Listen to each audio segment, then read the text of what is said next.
Man of Interest here with This Week in Keyboards, your weekly keyboard news. It's been a little while since the last episode, but there hasn't been too much going on, so I decided to let the news pile up just a little bit. And by a little bit, I mean 7 topics for today. Let's hope that they're good ones.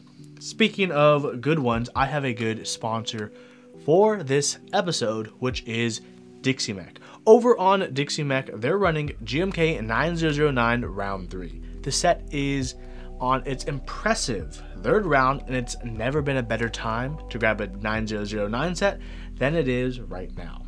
Running until the end of this month, this gorgeous set features revamped GMK Legends and a row 5 bottom row for the first time this set.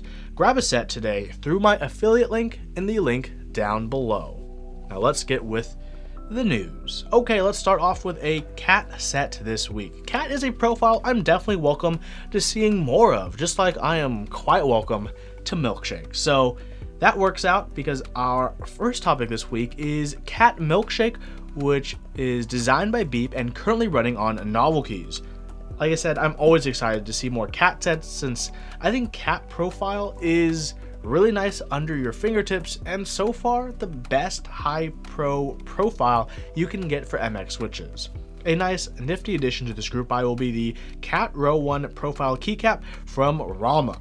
The shipping window is in February 2020, which doesn't seem too far away. Hopefully Cat can not only keep up the production schedule, but expand it so more designers can design cat sets for our whole community. That's going to be an A+ for everyone. Our next topic, also on Novel Keys, is the TTC Gold V2 Switches. Last time I checked, those were orange colored, but that aside, the TTC Gold V2 switches are available in a red linear and brown tactile variants. Unfortunately, there are only plate mounted versions and no PCB mounted versions. The red linears actuate at 50 grams, 60 gram bottom out, has an actuation of 2mm travel of the total of 4mm. On the other hand, the brown tactile features the same specs as the red except for a 65 gram bottom out and is a tactile instead of a linear. My guess is the brown is to match the same small bump tactiles as other switches in the brown family. At 40 cents a switch, I'm not sure how I feel about this. I haven't tried these out yet, but why would I want these compared to cheaper Gatoron switches when I'll end up looping all of them anyways? I'm not sure, but maybe I'll find out in the future.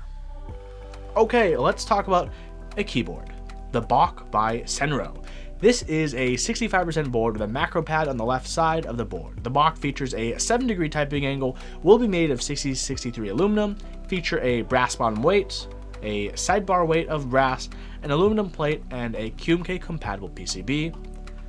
So yeah, pretty good options. Colors: red, cyan, pink, black, white, yellow, and if you're in that polycarb crew, there's also a polycarb version available with the same specs, except will be made of polycarbonate.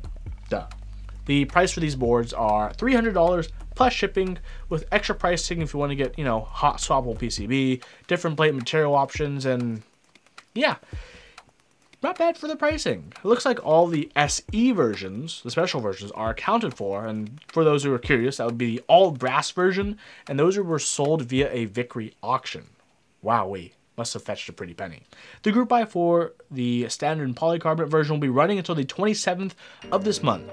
Honestly, the price seems pretty reasonable, and I'm a bit curious about this mounting solution that they're calling double lock mechanism. It's not the most novel thing, actually.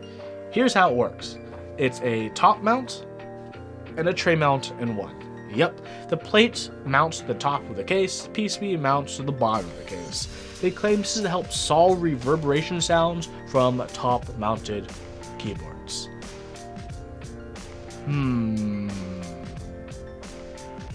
Our next topic is our only GMK interest check this episode. It's GMK Ashes by Tyson 522.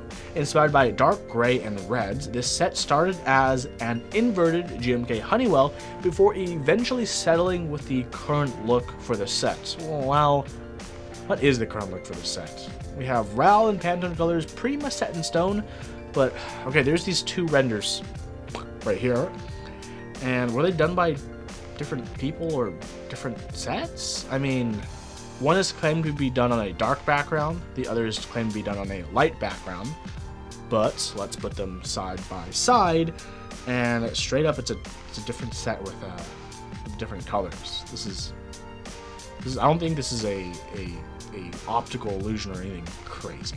This is not how you want to inform people of your sets. Aside from this glaring issue, I don't really have many issues with the rest of the renders, although some of them may seem less contrasty than others, but that's just 3D rendering light magic.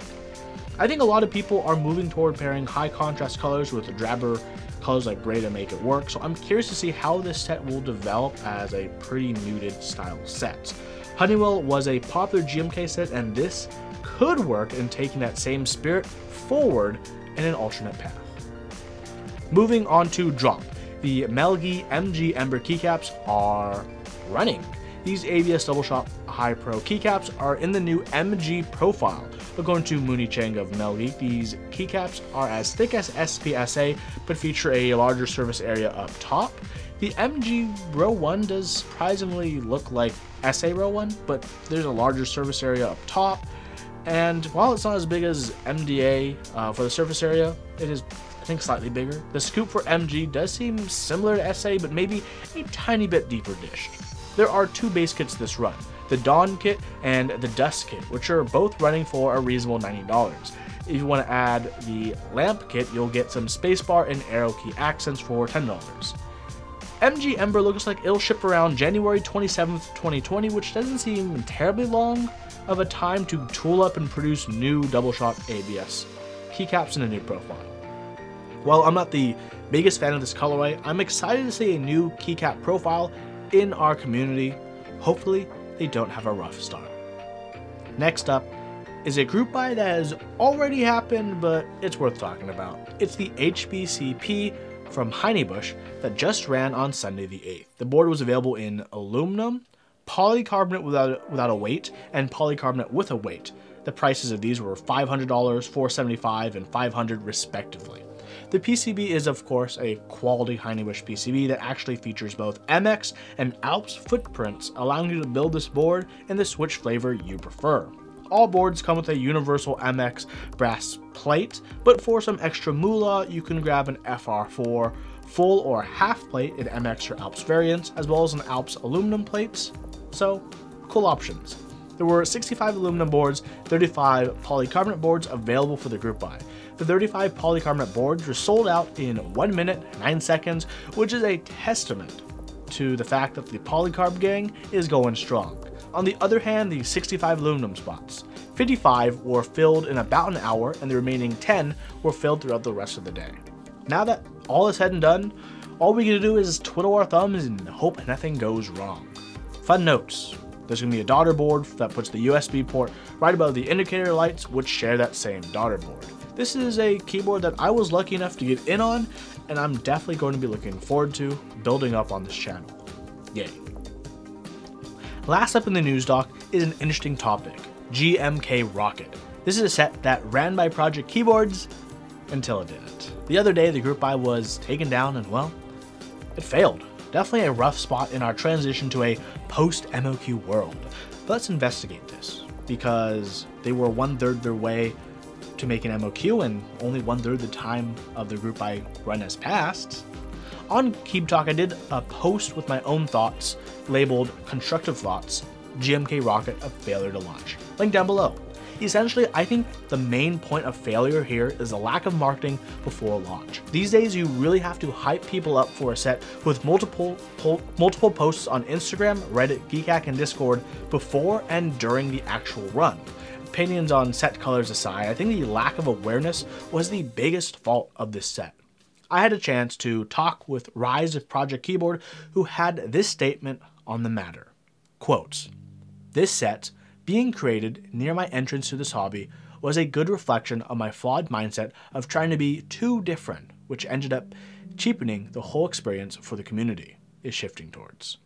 I'm happy with the overall set idea, but I need to tweak things about it to make it fall more in line with community standards. I created this set the month I discovered Geekhack and high-end mechs, and it failing was almost an expectation for me the longer it went on. End quote.